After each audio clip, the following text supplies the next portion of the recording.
Et non, contrairement à certaines idées véhiculées, Dubaï ne se résume pas à ses gratte-ciel. Ce n'est pas que du bling-bling, c'est un mode de vie à part entière qui lui est propre. Et c'est exactement ça qui m'a le plus surpris en découvrant cette ville pour la première fois. C'est exactement pour ça que j'y suis retourné pas moins de 10 fois.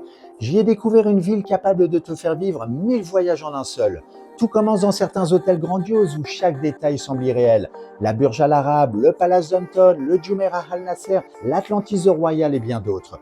Puis chaque quartier révèle une nouvelle ambiance. Downtown et son énergie avec sa fameuse tour, la Burj Khalifa, West Palm Beach sur la Palme et ses beach clubs animés, les rooftops des restaurants, le C'est la Vie, le Filia ou le Level 43, sans oublier les piscines suspendues du Cloud 22 à l'Atlantis Royal et de l'Aura Sky Pool au centre de la Palme, avec des vues à couper le souffle. Mais Dubaï, c'est aussi l'adrénaline. Partir en jet ski face à la skyline, sauter en parachute au-dessus de Palm Jumeirah avec Skydive Dubaï ou traverser la marina sur une immense tyrolienne.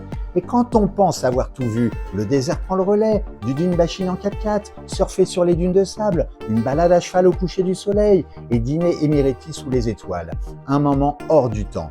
Malgré le contexte géopolitique dans la région et malgré ce que certaines personnes ont pu rapporter faussement, Dubaï reste aujourd'hui une destination où l'on voyage en pleine et entière sécurité. Et toi, quelle expérience te ferait rêver en premier à Dubaï? N'hésite pas à t'abonner pour en apprendre davantage sur cette ville fascinante, mais aussi les villes voisines comme Abu Dhabi ou Sharjah.